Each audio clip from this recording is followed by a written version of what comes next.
ونعوذ بالله من شرور أنفسنا ومن سيئات أعمالنا.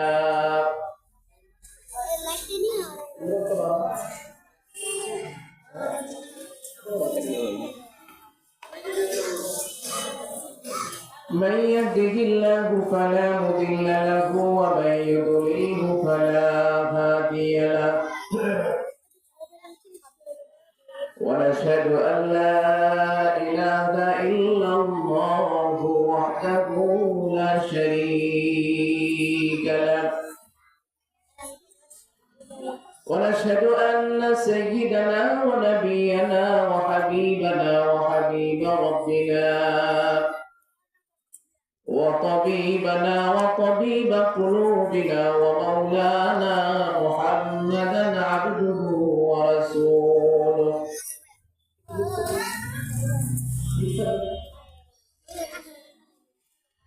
صلى الله تعالى عليه وعلى آله وأصحابه وسلم تسليما كثيرا كثيرا.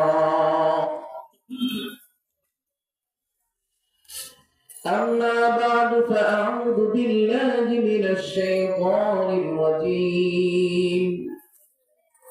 بسم الله الرحمن الرحيم.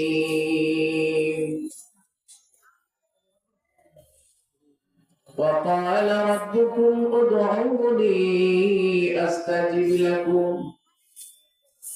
وقال رسول الله صلى الله عليه وسلم من لم يسأل الله يغضب عليه أو كما قال عليه الصلاة والسلام. সকলে মহব্বতের সাথে দুরূদ শরীফ পড়েন। নবীজি বলেন যে আমার উপর দুরূদ শরীফ পড়বে আল্লাহ পাক তাকে হাসরের ময়দানে আল্লাহর আরশে আজিমের ছায়াতলে জায়গা দান করবে। মহব্বতের সাথে দুরূদ শরীফ পড়েন। আল্লাহুম্মা সাল্লি আলা মুহাম্মাদিন ওয়া আলা আলি মুহাম্মাদ কামা সাল্লাইতা আলা ইব্রাহিম ওয়া আলা আলি ইব্রাহিম ইন্নাকা হামিদুম মাজিদ। আল্লাহুম্মা বারিক আলা মুহাম্মাদিন ওয়া আলা আলি মুহাম্মাদ কামা বারাকতা আলা ইব্রাহিম ওয়া আলা আলি ইব্রাহিম ইন্নাকা হামিদুম মাজিদ। বালাগাল উলা। মহব্বতের সাথে আওয়াজ করো। حسنت جميع خصاله صلوا عليه وآله. لا إله বরকতের জন্য সবাই পড়েন লা ইলাহা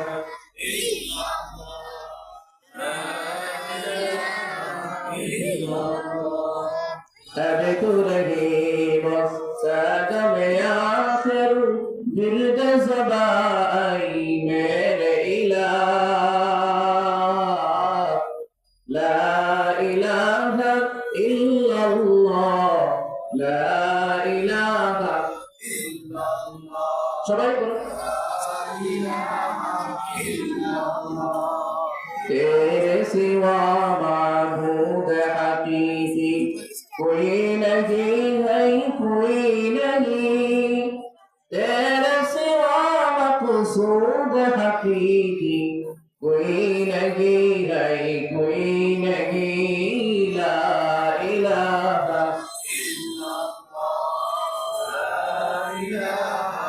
इल्लल्लाह ला इलाहा इल्लल्लाह मुहम्मदुर रसूलुल्लाह सल्लल्लाहु अलैहि वसल्लम सल्लल्लाहु अलैहि वसल्लम सल्लल्लाहु अलैहि वसल्लम। আলহামদুলিল্লাহ, আল্লাহ পাকের শাহী দরবার অসংখ্য অগণিত শুকর আর সুজুদ আদায় করছি যে রব, যে মুনিব, যে প্রতিপালক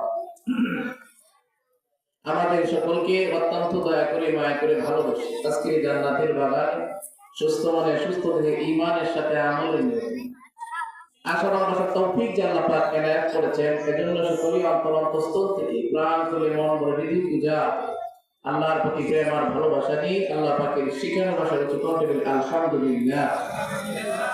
আর একটু জোরে বলা যাবে কি?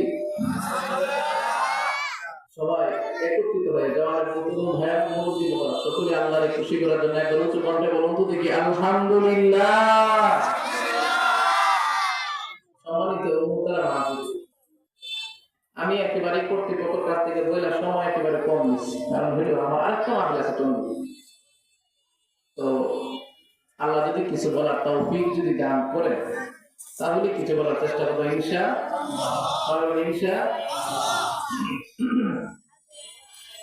মুসলমানের ইবাদতের ভিতরে একটা গুরুত্বপূর্ণ ইবাদত হলো দোয়া। কি বলে? قال رسول الله صلى الله عليه وسلم الدعاء هو العباده। নবীজি বলেন দোয়াটা হলো একটা ইবাদত। সুবহানাল্লাহ বলতেন। হাদিস শরীফে আছে নবীজি বলেন قال رسول الله صلى الله عليه وسلم الدعاء هو العباده। দোয়া হলো ইবাদতের মগজ। একজন মানুষ বেঁচে থাকার জন্য শরীরে মাথার ভিতরে যে রকম মগজ প্রয়োজনীয় দরকার আছে, ঠিক তেমনি ভাবে ইবাদতের মগজ হইল দোয়া। সুবহানাল্লাহ। দোয়া করলে লাভ কি?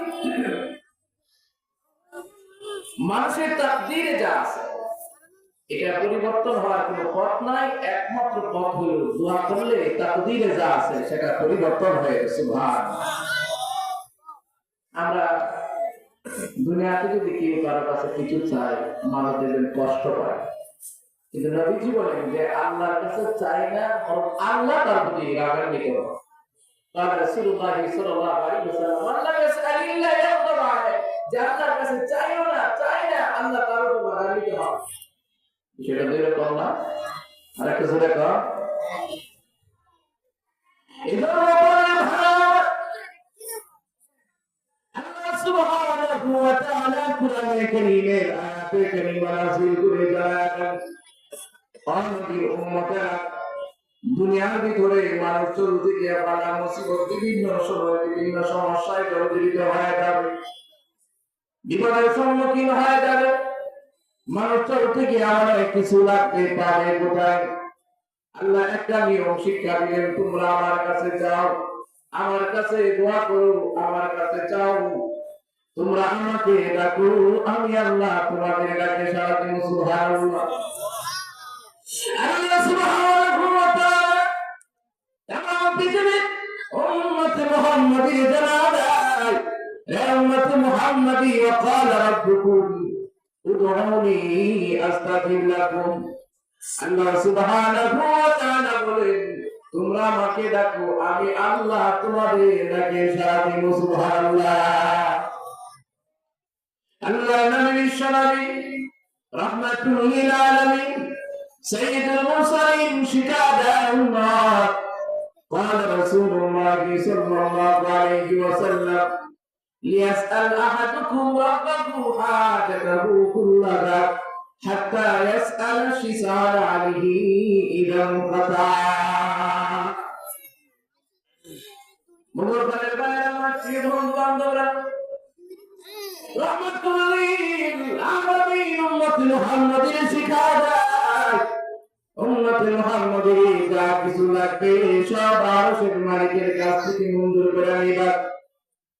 এমনকি আপনার থেকে আপনার একটা বস্তু, আপনার থেকে আপনার বস্তুটা যদি লাগে, যেমন মানুষের জুতার ফিতা ছিঁড়ে গেল, ওই জুতার ফিতাটাও আল্লাহ তাআলার কাছ থেকে তুমি চেয়ে নিবা। মানুষের জুতার ফিতা ছিঁড়ে যায়, একটা নিম্নমানের আদলা জিনিস, নবীজি বলেন এই আদলা জিনিসটি আল্লাহর কাছ থেকে চাই। সুবহানাল্লাহ।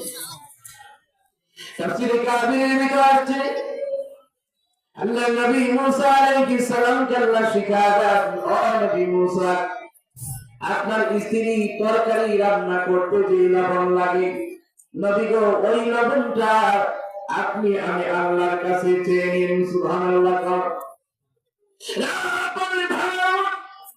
পৃথিবীর ভিতরে দামি একটা ইবাদতের ভিতরে ইবাদত হইল দোয়া। মানুষ যদি দোয়া করে মানুষের ভাগ্য পরিবর্তন হয়ে যায়। সময় আমরা ভাবি যে আসলে দোয়া করলে কবুল হবে কিনা, ঠিক কিনা জোরে করে। অনেক সময় ভিতরে কাজ করে, আল্লাহ এত ডাকি এত বলি, আল্লাহ দিয়ে আমাদের ডাকে সাড়া দেয়। মনে অনেক সময় সন্দেহ কাজ করে, কি করে না। আর কিছু একটা কিতাবের ভিতরে আসছে, জুনাইদ বুগদাদি রহমাতুল্লাহ আলাইহি একদিন খানকার ভিতরে অনেক মুরিদদেরকে নিয়ে বসছে। তারা জিজ্ঞেস করেন, তোমরা যারা আসছো তোমরা কে কেউ খানার রিজিক কেউ একটু হাত বাড়াও তো দেখি। অনেক প্রচুর পরিমাণে মানুষ মুরিদরা বসে আছে, সকলের ভিতরে সবাই হাত বাড়াচ্ছে যে হুজুর আমরা সবাই হারাল করি। কিন্তু একজন যুবক হাত বাড়াইল, চুপ করে বসে রয়েছে। জুনাইদ বুগদাদি রহমাতুল্লাহ আলাইহি আমার বলতেছে, আচ্ছা ঠিক আছে, তোমরা এখানে কারা কারা আছো 5 ওয়াক্ত নামাজ জামাতের সাথে করে তো হাত বাড়াও তো দেখি। সবাই খানকার ভিতরে সবাই হাত বাড়াচ্ছে যে হুজুর আমরা সবাই 5 ওয়াক্ত নামাজ জামাতের সাথে করি। ওই যে যুবক প্রথমে হাত বাড়ায় সেদিকে হাত বাড়ায় চুপ করে বসে রয়েছে। জুনাইদ বুগদাদি রহমাতুল্লাহ আলাইহি বলেন, ঠিক আছে তোমরা সবাই হালাল করবে, হুজুর হালাল, সবাই 5 ওয়াক্ত নামাজ জামাতের সাথে পড়ো, এই হুজুর সবাই 5 ওয়াক্ত নামাজ জামাতের সাথে পড়ো, ঠিক আছে? তাহলে তোমরা সবাই আমার সাথে হাত বাড়াও, আমি তোমাদেরকে নিয়ে আল্লাহর কাছে দোয়া করব, যার মনে যা আছে আল্লাহর কাছে চাইবো, আমিও সেই উদ্দেশ্যে দোয়া করব, তোমরা আমার সাথে দোয়া করো। সব মুরিদরা আল্লাহর সাথে হাত বাড়াইছে, দোয়া করতেছে। ওই যে প্রথম লোকটা রিজিকের সময় কথা বলে, নামাজের সময় কথা বলে, সবাই দোয়া করতেছে, হে দোয়া করে না বসে আছে। দেখো দোয়া কমপ্লিট হলো, দোয়া শেষ হওয়ার পরে জুনাইদ বুগদাদি রহমাতুল্লাহ আলাইহি দেখলেন কি রে, এতগুলো মানুষের ভিতরে সব মানুষ ঠিক আছে, একটা লোক ব্যতিক্রম দেখা যায়। কারণ আছে না নাই, সবাই আছে না নাই, কি কারণ? সব মানুষ কথা বলে, একটা মানুষ কথা বলে না, চুপ করে নীরব নিস্তব্ধ হয়ে আছে। কারণটা কি, রহস্য কি? আল্লাহর ডাকলো, যুবক তার হলো এদিকে আচ্ছা জিজ্ঞেস করে কেউ, সবাই জিজ্ঞেস করলাম তোমরা কি রিজিক হালাল রিজিক খাও? সবাই তো হুজুর খায়, তুমি হালাল করো নাও করো। সবাই জিজ্ঞেস করলাম তোমরা কি 5 ওয়াক্ত নামাজ জামাতের সাথে পড়ো? সবাই হাত বাড়াইছে, যে হুজুর তুমি হাও করলা না নাও করলা না। সবাই বললাম ঠিক আছে, তোমরা যেহেতু হালাল খাও 5 ওয়াক্ত নামাজ জামাতের সাথে পড়ো, আমি দোয়া করি তুমি হাত বাড়াও। সবাই আমার সাথে দোয়া করো, কিন্তু তুমি দোয়া করলা না।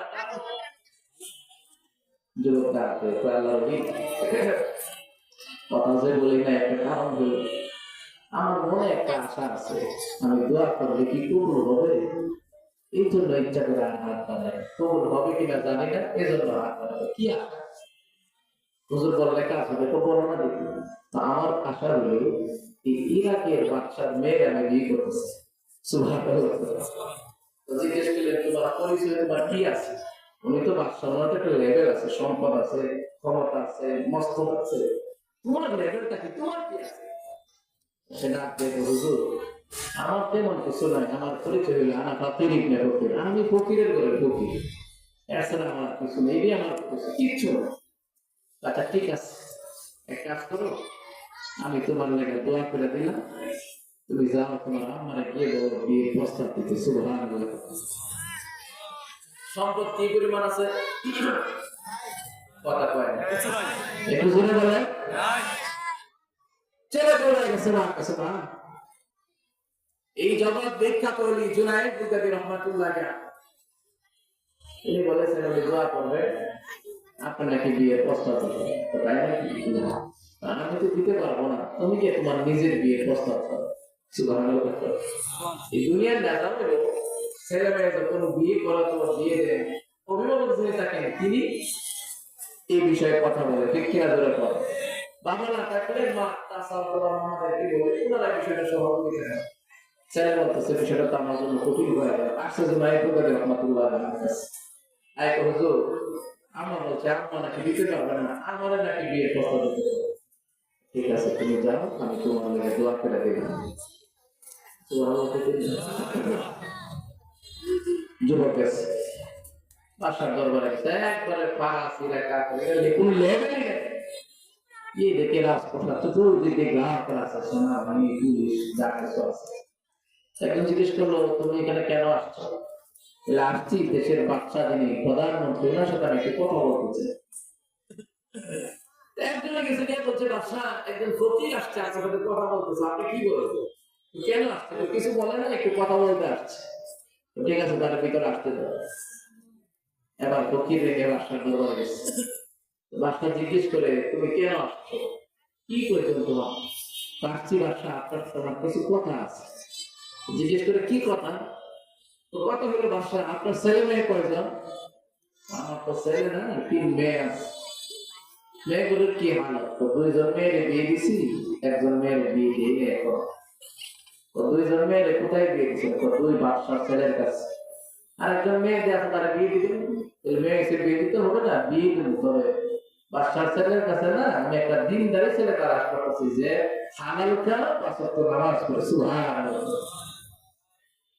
তো বাদশা আপনি যদি অনুমতি দিতেন একটা কথা বলতেন। কি কথা? কথা হলো, আমার কাছে একটা ভালো পাত্র আছে, এই ছেলে হালাল খা, 5 ওয়াক্ত নামাজ পড়ে। সুবহানাল্লাহ। আর একটু জোরে বলেন। আপনার অনুমতি দিলে আমি তার কাছে বিয়ের প্রস্তাব পাঠাবো।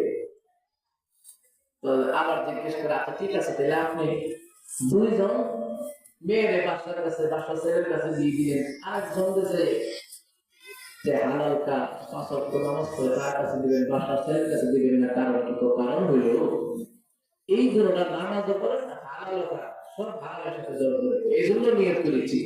এখন এমন একটা দিনদারি ছেলে আমি নির্ধারণ করবো যে হালাল কাজ নামাজ পড়ে। সুবহানাল্লাহ। আচ্ছা ঠিক আছে, তো তাহলে তুমি এক কাজ করো, আমার পক্ষে থেকে বিয়ের প্রস্তাব করো। যুবক ডাক দেখে বাসা জানতো না, এই ছেলে আর কেউ না, এই ছেলে, এই পাত্র হলাম আমি নিজে। বাসা ডাক দিয়েছে, কি যা দেখলে এখন আগে থেকে মনে করে আমার মেয়ের বিয়ে করতে আসছে, কি আজই বের তো জিজ্ঞেস করে, তোমার লেভেল, তোমার কি আছে, তুমি যারা মেয়ের বিয়ে করতেছ, তোমার পরিচিতি তো বাসা তেমন কোনো পরিচয় নাই। আমার ছোট্ট একটা পরিচয় আছে, আনা ফকির ইবনে ফকির, আমি ফকিরের করে ফকির। সুবহানাল্লাহ। দেখতে আচ্ছা, ফকির পাগলে কই, কি পাগল কি করে বলে সে নাকি আমার মেয়ের বিয়ে করবে? এবার আমি চিন্তা করে, পাগলটা তো এমনি দূরে যাবে না, আমার মেয়ের নিয়ে আসতে হবে। পাঁচটা মেয়ের আনলে মেয়ে এই লেভেল থেকে না করে দেবো, বিষয়টা সহজ হয়ে যাবে। 3 নম্বর মেয়েটাকে নিয়ে আসছে, মা এই ছেলে তোমার বিয়ে করতে চায়, তুমি কি করো? পারবো, আপনি যা বলেন তাতে আমি সন্তুষ্ট। সুবহানাল্লাহ। পরে কানে কানে গেল, মা এত ফকিরের করে ফকির কিছু না, আপনি এক কাজ করেন, কাজ কি? ওরে বলেন তার বিয়েতে আমরা সম্মতি আছে, তবে শর্ত হলো আমার দাদার একটা আংটি ইরাকের রাজধানীতে পড়ে গেছিল, এই আংটির সে বের করে আসতে পারে, তাহলে আমি তার কাছে বিয়ে বসবো। কারণ সে আংটি আনতে পারবে না, আমার বিয়ে করতে পারবে না। কারণ এরপরে পৃথিবীর বড় বড় 15টা দেশের রাজা বাদশার ছেলেরা আপনার কাছে বিয়ের প্রস্তাব নিয়ে আসছিল। তারা এমনকি পৃথিবীর বড় বড় ডুবুরিয়া এই নদীর গভীর থেকে গভীরে প্রবেশ পর্যন্ত তারা চেষ্টা করে, সেখান থেকে আংটিটা বের করে নিয়ে আসতে পারে না। সে তো ফকিরের বলে ফকির, তারপর সম্পত্তি নেয়, ডুবুরে আনতে পারবে না। তারপরে আমার দ্বারা আমার সাথে বিয়ে করা সম্ভব। এমন আশা তো ঠিক আছে, মা কিন্তু চমৎকার কথা বলছো। যুবকের রাত দেখো, যুবক আমার ঘর একটা আংটি এরাকে 10 জন যদি চলে গেছিল, তুমি যদি আংটিটা বের করে নিয়ে আসতে পারো, তাহলে আমার মেয়েরে তোমার কাছে দিয়ে দিবে। তখন ডাকতে কয়, বাদশা ঠিক আছে, আমি চেষ্টা করে দেখি, আপনার বাসায় কি কোনো বালতি আছে? একটা বালতি দেয়, আমি বালতি দিয়ে নদীর পানি শুনে আংটিটা বের করে নিয়ে আসি। চিল্লায় সুবহানাল্লাহ। সত্যি এটা এখন আগা ভাগে মনে হয় পুরো মেন্টাল দেখা যায়, ঠিক না? জোরে কথা কিভাবে চিন্তা করে যে ইরাকের 10 নদীর পানি নাকি বালতি দিয়ে শুনে আসে আংটি বের করে নিয়ে আসে, পাগলের কথা না? আরেকটু জোরে কথা, বালতি নিয়ে রওনা হয়েছে, যাবে কোথায়? ওই যে 10 নদী শুনে ওখান থেকে আংটি বের করে নিয়ে মেয়ের কাছে দিয়ে দিল। প্রথমে গেছে জুনাইদ বুগদাদি রহমাতুল্লাহ আলাইহির কাছে। জুনাইদ বুগদাদি রহমাতুল্লাহ আলাইহি ডাক দেখারে যুবক, তুমি বাতিল উপর তাওয়াক্কুল করছো কেন? তাওয়াক্কুল তো করবে আরশের মালিকের উপর। সুবহানাল্লাহ। আল্লাহর ওলি জুনাইদ বুগদাদি রহমাতুল্লাহ আলাইহি হাত বাড়ায় দিলেন, রব্বে কারিমের কাছে, আল্লাহ এই যুবকের পক্ষ হয়ে আমি দোয়া করি, এই বিষয়টা তুমি তার জন্য সহজ করে দাও। সুবহানাল্লাহ। যুবক এবার বালতি নিয়ে গেছে, গিয়ে দরজা দিতে বালতি দিয়ে পানি সেচ দেয়। কয়েক বালতি পানি সেচ দেওয়ার পরে আল্লাহ সুবহানাহু ওয়া তাআলা একজন ফেরেশতাকে পাঠালেন। ফেরেশতা এই আলোকিত কুয়ার গভীরে আছে, এই কুয়ার নদীর গভীরে কাদামাটির নিচে ঢুকে গেছে, দেশে বের করতে পারবে না। বের করে তুমি বালতির ভিতরে পরিষ্কার করে ঢুকে দাও। সে যখন বালতি দিয়ে সেচ দেবে, পানি সাথে আঁকিটা উপরে করে দেবে। সুবহানাল্লাহ। বাদশাহর কাছে দিয়ে দিয়েছে। সুবহানাল্লাহ। তাহলে কি বলতেন? দোয়া করলে আল্লাহ দোয়া কবুল করে কি করে না? আর একটু জোরে কর। এজন্য আমি ভাইয়ের আমার আল্লাহ সুবহানাহু ওয়া তাআলা বলেন, ওয়া ইযা সাআলাকা ইবাদি আন্নী ফাইন্নী করিব উজিবু দাওয়াতাদ দাঈ ইযা দাআন। হাবিব, আমার বান্দা-বান্দীরা আপনাকে সূর্য সম্পর্কে জিজ্ঞেস করে, নবী আপনি সূর্য সম্পর্কে জবাব দেন, চন্দ্র সূর্য সম্পর্কে জবাব দেন, চাঁদ সম্পর্কে জিজ্ঞেস করে চাঁদ সম্পর্কে আপনি জবাব দেন, নবী কিয়ামত সম্পর্কে জিজ্ঞেস করে ইয়াসআলুনাকা আনিস সাআহ, নবী কিয়ামত সম্পর্কে আপনি জবাব দেন। কিন্তু আমার উম্মতরা, আমার বান্দা-বান্দীরা, আপনার উম্মতরা জিজ্ঞেস করে আমি আল্লাহ কাছে না দূরে।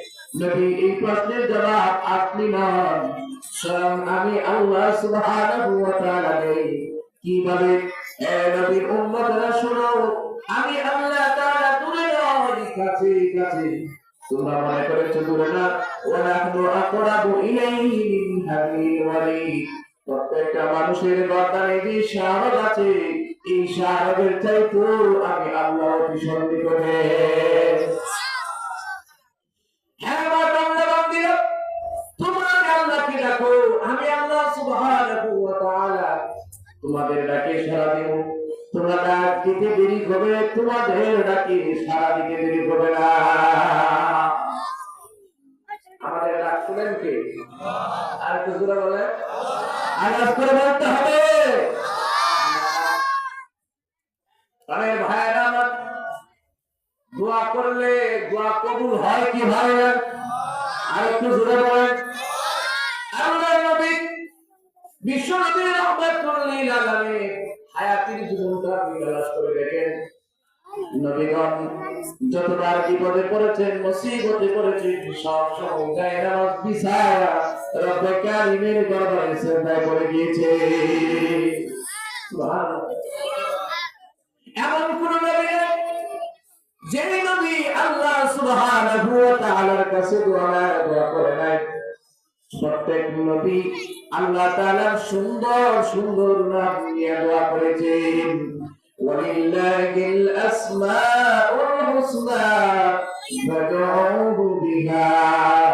আল্লাহ তাআলা বলেন, বান্দা বান্দীরা রে, আমি আল্লাহ অনেক সুন্দর সুন্দর নাম আছে, যে কোনো নাম নিয়ে আমি আল্লাহরে ডাক দিবা, ডাক দিতে দেরি হবে, তোমার ডাকে সাড়া দিতে দেরি হবে না।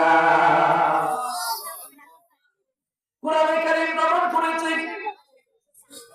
হযরত ইব্রাহিম আলাইহিস সালাম দোয়া করেছেন, আল্লাহ দোয়ার জবাব দিয়েছেন। মুসা আলাইহিস সালাম দোয়া করেছেন, দোয়া করতে দেরি হয়েছে, আল্লাহ দোয়া কবুল করতে দেরি হয় নাই। সুবহানাল্লাহ। রাহমাতুল লিল আলামিন বদরের যুদ্ধে ইয়া হাইয়ু ইয়া কাইয়ুম আল্লাহ সুবহানাহু ওয়া তাআলা এই সিফাতি নাম যেটাকে ইসমা বলা হয় নিয়ে দোয়া করেছেন, দোয়া কবুল করা হয়েছে। সাহাবায়ে কেরাম দোয়া করেছেন, দোয়া কবুল হয়েছে। তাবিঈনরা দোয়া করেছেন, আল্লাহ দোয়া কবুল করেছেন। তাবিঈনরা দোয়া করেছেন, দোয়া কবুল হয়েছে। আইমায়ে মুজতাহিদিনরা দোয়া করেছেন, দোয়া কবুল হয়েছে। উলামায়ে কেরামরা দোয়া করেন, দোয়া কবুল হয়ে যায়। পৃথিবীতে একটা কাফের যদি আল্লাহর কাছে দোয়া করে, একটা কাফের মুশরিক ইহুদি আছে, আল্লাহ সুবহানাল্লাহ। আল্লাহ কি আমাদেরটাকে সারা দিবে না? আওয়াজ করে বলে সারা দিবে কি দিবে না? একটু জোরে বলেন, দিবে কি দিবে না? তাফসীরে মারা কি কাটছে ইয়ামানে একজন খ্রিস্টান বাদশা আছে। ওনার মেয়ে গোপন ইসলাম ধর্ম গ্রহণ করছে। গ্রহণ করার পরে সে আল্লাহর এত বড় প্রেমে গেছে, তার জবান থেকে ঘুমের সময় ব্যতীত সব সময় খালি তাসবিহ তাহলিল বের হচ্ছে। সুবহানাল্লাহ। মুসলমান ভাইরা, ইন্না ফি যালিকা লাইবরাতান লিউলিল আবসার। আল্লাহ তাআলা বলেন কোরআনে কারীমে অনেক ওয়াকিয়া ঘটনা আমি আল্লাহ বর্ণনা করেছি। কেন? বুদ্ধিমান বিবেকওয়ালা সচেতন মানুষের জন্য অনেক শিক্ষণীয় বিষয় আছে। সুবহানাল্লাহ। কোন দেশের বাদশা বলছিলেন? জোরে কয় আরে কুজুরে বলে বাদশার কাছে খবর পেয়েছে, বাদশা আপনার মেয়ে তো পাগল হয়ে গেছে। তো তাই নাকি বলে আচ্ছা ঠিক আছে, আমার মেয়ে যদি পাগল হয়ে থাকে, ইয়ে আমার দেশে বড় বড় মানসিক বিশেষজ্ঞ ডাক্তার আছে, তাদের একজন নিয়ে চিকিৎসা করা। বড় বড় ডাক্তার নিয়ে আসছে, সব ডাক্তাররা চিকিৎসা করে রিপোর্ট দিলেন, বাদশার আপনা আপনার মেয়ের কোনো রোগ নেই। সুবহানাল্লাহ। বাদশা বললেন আমার মেয়ের যে রোগ নাই আপনি বললেন, আপনারা বললেন, আমি তো পিতা নিজের চোখ দিয়ে দেখি আমার মেয়ে পাগল, সবসময় তার জবান থেকে জানে কি বের হয়। আল্লামা মোল্লা জিয়াউর রহমাতুল্লাহ একদিন কৃষি কাজ করতেছেন রাস্তার পাশে, ওনার জবান থেকে তাসবিহ তাহলিল বের হচ্ছে। একটা হিন্দু লোক রাস্তা দিয়ে যাচ্ছে, আর এক লোককে জিজ্ঞেস করে এই লোকটা কি পাগল আছে কেন? তার জবান দিয়ে খালি তাসবিহ তাহলিল বের হয়। যাওয়ার পরে মোল্লা জিয়াউর রহমাতুল্লাহ লোকটা জিজ্ঞেস করেন ভাই উনি কি বলছে? তো উনি বলছে আপনি পাগল নাকি? কেন আপনি তাসবিহ করে? উনি মুস্কি হাসি দিয়ে বলেন নবীজি বলেছেন তোমরা এইভাবে তাসবিহ তাহলিল করো, মানুষ যেন তোমাদেরকে পাগল বলে। সুবহানাল্লাহ। উনি বলতেছে আমি নিজের চোখ দিয়ে দেখলাম আমার মেয়ে পাগল। এই দেশে ডাক্তার দিয়ে হবে না, বাহির থেকে বড় বড় মানসিক বিশেষজ্ঞ ডাক্তার নিয়ে আসে। বাদশা বলছে টাকার অভাব তো নাই, পৃথিবীর বিভিন্ন দেশ থেকে বড় বড় মানসিক বিশেষজ্ঞ ডাক্তার নিয়ে আসছে। আনার পরে ওনারা চিকিৎসা করার পরে তাকায় দেখলেন, রিপোর্ট লিখলেন বাদশা আপনা আপনার মেয়ের কোনো রোগ নেই। সুবহানাল্লাহ। বাদশা বলেন কি বলেন? আমি নিজে দেখি আমার মেয়ে পাগল, আর আপনি বলেন পাগল না? আশ্চর্য করি আমি কুটাইয়া আমাদের ভিতরে তাফসীরে মারাকিতে আসছে, কুটাইয়া আমাদের ভিতরে এই কথাটা ছড়িয়ে পড়েছে যে বাদশার মেয়ে পাগল হয়ে গেছে, বাদশার রিপোর্টে গেলে গেছে, ওনার বিবেক বুদ্ধি মেধা আকল কোনো কিছু কাজে আসছে। বাদশা সব এমপি মন্ত্রী হলো সবাই একত্রিত করলো, আমার মেয়ে যে পাগল হয়ে গেল, এখন আমার কি করণীয়, কি বর্জনীয়? এই চরম দুর্দিনে, কঠিন এই সংকটময় মুহূর্তে গোটা দেশে যে একটা কথা ছড়িয়ে গেছে বাদশার মেয়ে পাগল হয়ে গেছে, এখন আমি কি করতে পারি? এক এক মন্ত্রী এক এক এমপি মহোদয় এক এক ধরনের পরামর্শ দিচ্ছে। পরামর্শ আস্তে আস্তে আসলেও বাদশা যা বলে, আপনি যদি আপনার মেয়ের কতল করে ফেলেন তাহলে গোটাই আমাদের ভিতরে কেউ আপনার পাগল নীতিটা বলে সম্বোধন করবে না। চিল্লাইয়া নাউযুবিল্লাহ। বাদশা চিন্তা করলেন যে তিনি পাগল হয়ে গেছে, তো এখানে একটা আস্তে কতল করে ফেলি, তাহলে আমাদের কেউ আমাদের পাগল নীতিটা বলে আর সম্বোধন করবে না। নাউযুবিল্লাহ মিন যালিক। নাউযুবিল্লাহ বলে এই সংবাদটা মেয়ের কানে গেছে। তুমি মানার কারণে, ইসলাম ধর্ম গ্রহণ করার কারণে, তাওহীদের বিশ্বাসী হওয়ার কারণে, রিসালাতের বিশ্বাসী হওয়ার কারণে আজকে তোমার জন্মগ্রহীরা তোমার বাতিল করে ফেলবে। নাউযুবিল্লাহ কি বলা যাবে? আল্লাহর বান্দি যদি না করে যাই নামাজ বিছানা গভীর রজনীতে সাজদায় পড়া গেল, মহিলা চোখের পানিগুলো ছেড়ে দিয়ে কান্দে আর বলেন রব্বুল আলামিন তোমার প্রতি ঈমান আনার কারণে, আল্লাহ ইসলাম ধর্ম গ্রহণ করার কারণে আমার জন্মদাতা পিতা আমার কতল করে দেবে। আল্লাহ বলে দুঃখ নাই, মনে ব্যথা নাই। আল্লাহ ইন্তেকালের আগে সর্বশেষ একটা আশা, রব্বুল আলামিন এই পৃথিবীর একজন শ্রেষ্ঠ ওলির চেহারা না দেখায় মৃত্যু দিও না। আসমান থেকে আওয়াজ আসছে, বান্দি তোর দোয়া মঞ্জুর হয়ে গেছে। মহিলা সেজদা থেকে মাথা উঠেছে, জামানাটা ছিল জুনাইদ বুগদাদি রহমাতুল্লাহ আলাইহি সুবহানাল্লাহ। উনি তো একেবারে উনি যাকে নবীজি ওলি হিসাবে ঘোষণা করেছেন, সুবহানাল্লাহ কিছু বললো না। তখন ছিল হজের মৌসুম। উনি ইরাকের বাগদাদ থেকে একটা বাহনের পৃষ্ঠে সওয়ার হয়ে কুরআন এলাকা আছে, উনি বাইতুল্লাহ যেখানে প্রত্যেকদিন 120টা রহমত নাযিল হয়, যেখানে 300 অধিক নবী রোজা রাখে। আবার সুবহানাল্লাহ, উনি একটা বাহনের পৃষ্ঠে সওয়ার হয়ে রওনা হয়েছেন। যাবেন কোথায়? যাবেন কোথায় বলেন? আরেকটু জোরে বলেন। এবার জুনাইদ বুগদাদি বলেন, আমি বাহনের পৃষ্ঠে সওয়ার হয়ে রওনা হয়েছি, কিন্তু কেন জানি আমার ঘোড়াটা আমার বাহনটা বাইতুল্লাহ দিকে না গিয়ে কেন ইয়ামান দেশের দিকে চলে যায়। আল্লাহর নবী বলেন, আমি রাগান্বিত হয়ে গেলাম, শরীরে গুসা চলে আসছে। জুনাইদ বুগদাদি রহমাতুল্লাহ আলাইহি চাবুক বের করে ঘোড়ার গায়ে আঘাত মারতে শুরু করেছেন। ঘোড়ার ইরাকের বাগদাদ থেকে রওনা হয়েছি, যাব বাইতুল্লাহ, যেখানে প্রতিদিন 120টা রহমত নাযিল হয়। এরে ঘোড়া, তুমি কেন বাইতুল্লাহ দিকে না গিয়া কালিয়ামান দেশের দিকে চলে যাও? আল্লাহর নবী বলেন, আমি ঘোড়ার গায়ে আঘাত করতে করতে এক পর্যায়ে ক্লান্ত চলে আসছে। আল্লাহর নবী দেখা দেখা বলেন, এবার ঘোড়া বলেন, ঘোড়া এসেছি যাবো বাইতুল্লাহ, কিন্তু তুমি বাইতুল্লাহ না গিয়ে কালিয়ামান দেশের দিকে চলে যাও।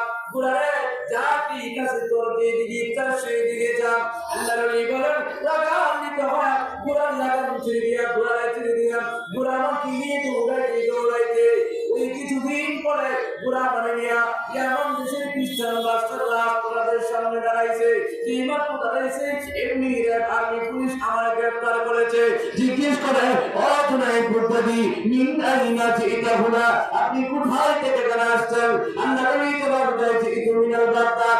আবার জিজ্ঞেস করে, ও জুনাইদ বুগদাদি, আপনার পরিচয় কি? উনি পরিচয় দেন, আমার তেমন কোনো পরিচয় নাই, আমার ছোট্ট একটা পরিচয়, আমি আসমানের গুরু মুনিবের গোলাম। যাই হোক, কি কথা বলেছেন? একজন আর্মি দৌড়াইয়া রাজপথে গিয়ে বলেন, বাদশা যা বলা, একজন মানুষই বিষয় ডাক্তার আসছেন, বলে তাই নাকি? বলে হ্যাঁ, ওনাকে আমার রাজপথের ভিতরে নিয়ে আসেন। আল্লাহর নবী জুনাইদ বুগদাদি রহমাতুল্লাহ আলাইহি বলেন, খ্রিস্টান বাদশা রাজপথের ভিতরে যখন গেলাম, বাদশা আমাকে জিজ্ঞেস করেন, মিন আইনা জিইতা হুনা, আপনি কোথায় থেকে জানা আসছেন? জুনাইদ বুগদাদি জবাব দেয়, জিইতু মিনাল বাগদাদ, আমি বাগদাদ থেকে এসেছি। বাদশা আবার জিজ্ঞেস করেন, আপনার পরিচয় কি? আল্লাহর নবী বলেন, বাদশা আপনারা, আমার তেমন কোনো পরিচয় নাই, আমার ছোট্ট একটা পরিচয়, আমি আসমানের মুনিবের গোলাম। বাদশা মনে করেছেন বড় কোনো ডাক্তার। এবার বাদশা ডাক দিয়ে কয়, ও আল্লাহর নবী, আমার একটা পাগলনি মেয়ে আছে, আপনি ভালো করতে পারেন, 2টা পুরস্কার দিব। 1 নাম্বার, এই মেয়েটা আপনার কাছে দিয়ে দিব। 2 নাম্বার, আমি বাদশা হিসাবে আমার কিয়ামতের ভিতরে যত সম্পদ আছে সবটুকু সম্পদের প্রাপ্ত সম্পদ আপনার নামে লিখে দেওয়া হবে। 3 নাম্বার, একটা ভয়ের বিষয় আছে, আপনি যে আমার অনুমতি ছাড়া আমার রাষ্ট্র এসেছেন, আপনি যদি আমার মেয়েরে ভালো না করতে পারেন, আপনার দেহ থেকে আমি মাথাটা আলাদা করে দিব। আল্লাহর ওই ডাক দিয়ে বলে, রে বাদশা জাহাপনা, আগে রুগী দেখান, দেখি ভালো করতে পারে কিনা। বাদশা জাহাপনার কথা শুনে জুনাইদ বুগদাদি রহমাতুল্লাহ আলাইহি মুস্কি মুস্কি হাসেন। কেন মুস্কি মুস্কি হাসেন?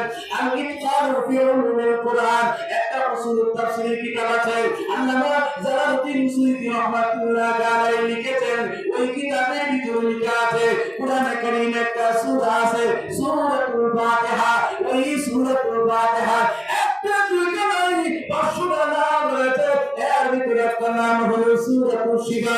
আল্লাহর নবী বিশ্বনবী রাহমাতুল্লিল আলামিন বলেন, সূরা ফাতিহা পড়ে যদি কারো কোনো খুদা হয়, আল্লাহ যত বড় উদ্যোগ না কেন, সূরা ফাতিহার ওসিলে তাকে আল্লাহ সেবা দান করবেন। জুনাইদ বুগদাদি রাহমাতুল্লাহ আলাইহি বলেন, নবীর কথা অনুযায়ী শতভাগ বিশ্বাস নিয়ে রাখে বলেন, বাদশা জাহাপনা, আগে রুগী দেখা, দেখি ভালো করতে পারে কিনা। বাদশা আবার ওনাকে নিয়ে ওনার পাপুনি মেয়ে কামড়ায় গিয়েছেন। আল্লাহর নবী বলেন, আমি তাকায় দেখি ওই রুমের ভিতরে যায় নামাজ বিছায়া বসে বসে বসে তাসবিহ তাহলিল করে আল্লাহ নবী ইবাদত দিয়ে বলেন কবুলে এদিকে আসো যাই মাত্র দিয়েছে এমনি মুখিয়া দেখে দেখে বলেন জুলাই বুদ্ধাবি तमाम পৃথিবীর মানুষ আমারে কবুলে বলে ডাকতে পারে কবুলে বলে সম্বোধন করতে পারে আল্লাহ নবী আপনার মতো একজন শ্রেষ্ঠ বলি কি করে গো আমাকে কবুলে বলে সম্বোধন করেন আল্লাহ নবী বলেন আমি আশ্চর্য হয়ে গেলাম কি ব্যাপার মেয়ে কি করে আমার নাম দুজনের বুদ্ধাবি আমার বাড়ি তো মেয়ে মানে না মেয়ের বাড়ি তো বাদ বাঁধে না মেয়ের সাথে আমার জীবনে কোনোদিন কথোপকথন হয় নাই মেয়ে কি করে জানতে পারলো আমার নাম দুজনের বুদ্ধাবি এবার আল্লাহ দেখে দেখে বলেন ও বাবুনি মেয়ে তুমি কি করে জানতে পারলা আমার নাম দুজনের বুদ্ধাবি এমনি মেয়ে দেখে দেখে বলেন আল্লাহ জুলাই বুদ্ধাবি আপনার নাম জুলাই বুদ্ধাবি আমার আব্বা বলে নাই আমার আব্বা রাসূলের কেউ বলে নাই আসমানের নিচে জমিনের উপরে কোন ব্যক্তি বলে নাই জুলাই বুদ্ধাবি আপনি রাকিব দাদা শহর থেকে যে দুর্বল গোলার বৃষ্টি ছোঁয়া হয় আমার আব্বা রাসূলের সামনে আসছে ওই ঘোড়াটা আমাকে বলে দিয়েছে আপনার নাম নাকি জুলাই বুদ্ধাবি আচ্ছা তাকায় দেখুন কি আজীব ব্যাপার আরে মেয়ে যে আমার সাথে কথা কয় না এখন দিকে আমার সাথে কথা কয় দেখা যায় সুবহানাল্লাহ আমি বাবা কতবার জিজ্ঞেস করছি কত কিছু প্রশ্ন করেছি সে কোনো জবাব দেয় না কোন কথা কয় না খারাপ খারাপ সেরা দিতে খালি তাসবিহ তাহলিলে ব্যস্ত থাকে এখন দেখা যায় না বিষয়টা একটু ব্যতিক্রম হয়ে গেছে কথাবার্তা সব কিছু সুবহানাল্লাহ এবার আমি ওয়াদা দিছিল ওনার সাথে বিয়ে দিছে বিয়ে হওয়ার পরে চলে বাসন করে গেছে গিয়ে জিজ্ঞেস করেছি আমি তো আসলে বিয়ে করতে আসি না আসছিলাম বাইতুল্লাহ হজ করতে যাবো চলো না তোমার নিয়ে বাইতুল্লাহ হজ করতে যাই সুবহানাল্লাহ আপনি কেমন আল্লাহ প্রেমিক পেলেন কেমন আল্লাহ প্রিয় বান্দা পেলেন কি করে আপনি বলি গেলেন এখনো কি কষ্ট করে আপনি ইরাকের বাগদাদ থেকে বাইতুল্লাহ যেতে হবে বাইতুল্লাহ কোনদিন আপনার বাড়িতে আসে সুবহানাল্লাহ দিতেন আর একটু জোরে সুবহানাল্লাহ বসুন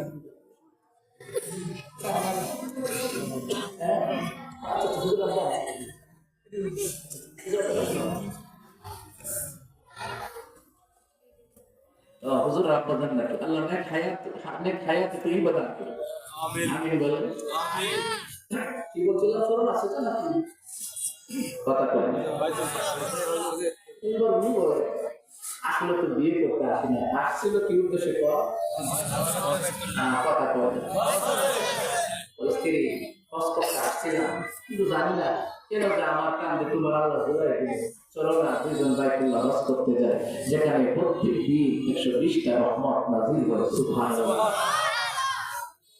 যেখানে ওয়াজিল ফি الناس بالحج ياتوك رجالا وعلى كل ضامر ياتين من كل فج عميق যেখানে মানুষ পায়ে হেঁটে আসবে বাংলার পৃষ্ঠ সওয়ার করে আসবে পানি পথে আসবে উড়ন্ত পথে আসবে এখানে আল্লাহর কিছু প্রেমিকরা আল্লাহর কিছু পাগলরা যারা আল্লাহর জন্য পাগল তারা ছোটে ছোটে এখানে আসবে আল্লাহর সাথে সুসম্পর্ক করার জন্য ঠিক কিনা ধরে যাওয়ার ইচ্ছা নাই যাওয়ার ইচ্ছা নাই আপনাদের কার কার আছে একটু হাত দেখি তো দেখি নারে তাকবীর নারে তাকবীর উনি কই স্ত্রী চলো না দুইজনে পৃথিবীর সবচেয়ে দামি ঘর দামি জায়গা বাইতুল্লাহ শরীফ সেখানে আল্লাহ তাআলা এইরকম 14টা বাইতুল্লাহ শরীফ 7 জমিনে 7টা 7 আসমান 7টা মোট 14টা বাইতুল্লাহ শরীফ আল্লাহ বানাইছেন সুবহানাল্লাহ বাইতুল্লাহ শরীফ কয়টা আর একটু জোরে কর 14টা বাইতুল্লাহ শরীফ আল্লাহ বানাইছেন 7 আসমানে 7টা আল বাদাই ওয়ান নাহার ভিতরে ইবনে কাসির রাহমাতুল্লাহি আলাইহি লিখেছেন 14টা বাইতুল্লাহ শরীফ আছে আমাদের দুনিয়াতে যে বাইতুল্লাহ আছে এইরকম আরো 13টা বাইতুল্লাহ আছে সুবহানাল্লাহ বলবেন এখন লাগবে কষ্ট হচ্ছে আপনাদের এখন লাগবে চলো না তোমার মেয়ে বাইতুল্লাহ যায় যেখানে প্রত্যেক দিন 120টা রহমত নাযিল হয় স্ত্রী লাগবে স্বামী কি আল্লাহ করে দিলেন এখন কি কষ্ট করে ইরাকের বাগদাদ থেকে বাইতুল্লাহ যাবে বাইতুল্লাহ কোনদিন আপনার বাড়িতে আসে না সুবহানাল্লাহ কইতে একটা কম দিতে বাইতুল্লাহ কি এটা কারো বাড়িতে যাওয়ার জায়গা না আর তো জোরে কর ওই রাতে বলছি তুমি কি আশ্চর্য কথা বলো, এটা কেমন কথা, বাইতুল্লাহ শরীফ বাড়িতে যাই না, তো স্বামী যায় না, না আপনি একটু চোখ বন্ধ করে সুবহানাল্লাহ। قال رسول الله صلى الله عليه وسلم ينزل ربنا تبارك وتعالى كل ليلة إلى السماء الدنيا حين يبقى ثلث الليل الآخر يقول من يدعوني فاستجيب له من يسألني فاعطيه من يستغفرني فاغفر له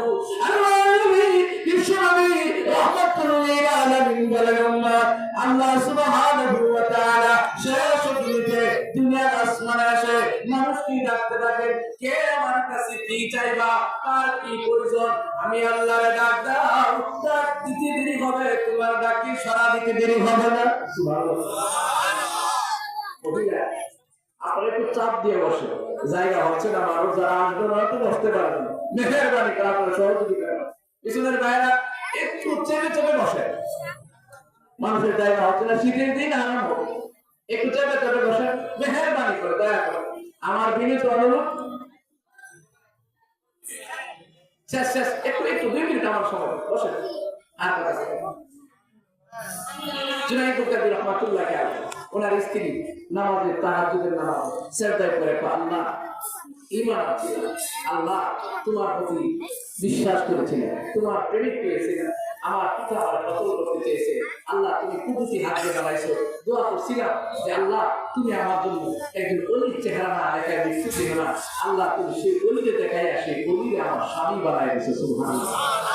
আমার রব্বুল আলামিন সর্বশেষ একটা আশা, আল্লাহ আমি সাজদা করে দোয়া করি রব্বুল আলামিন আমার ইন্তেকাল হয়ে যাবে মনে হয়, রব্বুল ইন্তেকালের আগে সর্বশেষ একটা আশা, আল্লাহ তোমার বাইতুল্লাহ নাই একটা বাইতুল্লাহ আমার আব্বা আপনাদের সামনে ঝুলন্ত অবস্থায় ঝুলতে দেখতে যাই, আল্লাহ আমি জানি আপনি সীমাহীন শক্তির মালিক, আল্লাহ আপনার নবী বিশ্ব নবী যখন মেরাজ করে বাইতুল্লাহ এসেছিল, বাইতুল মাকদিস হয়ে মেরাজ যখন গিয়েছিল মক্কার কাফির জিজ্ঞেস করেছে মুহাম্মদ বাইতুল মাকদিসের কয়টা দরজা কয়টা জানালা, আল্লাহ আপনার নবী বলতে দেয় নাই, কিন্তু তোমার নবী ইসুফ বাসাবার জন্য ফিলিস্তিন থেকে বাইতুল মাকদিসটা জিবরিল আমিন দিয়ে উঠানা মক্কা নগরীতে নবী চার সামনে তুলে ধরেছিলেন, আল্লাহ আমি জানি আপনি সীমাহীন শক্তির মালিক, আল্লাহ আমার মরণের আগে সর্বশেষ একটা আশা, আল্লাহ আপনি আমার দোয়া কবুল করেন, আসমান থেকে আসছে বান্দি তোর দোয়া মঞ্জুর হয়ে গেছে, কিয়ামতে আউলিয়ায়ে হক মহিলাদের থেকে কারামাত প্রকাশিত হয়, আল্লাহর বান্দি চোখের পানি গুলো ছেড়ে দিয়া দিয়া কান্দে, আসমান থেকে আসছে বান্দি তোর দোয়া মঞ্জুর হয়ে গেছে, সাজদা থেকে মাথা উঠায়া জুনাইদ বুখারী রাহমাতুল্লাহ আলাইহি ডেকে ডেকে বলেন স্বামী আমার চুপ বলেন, আল্লাহর ওলি জুনাইদ বুখারী রাহমাতুল্লাহ আলাইহি বলেন ওয়াল্লাহি আল্লাহর কসম আমি চোখ খুলে তাকায় দেখি আল্লাহর বাইতুল্লাহ নাই একটা বাইতুল্লাহ ইয়ামান দেশের খ্রিস্টান বাদশাহরা আপনাদের সামনে ঝুলন্ত অবস্থায় ঝুলতে দেখা যায়।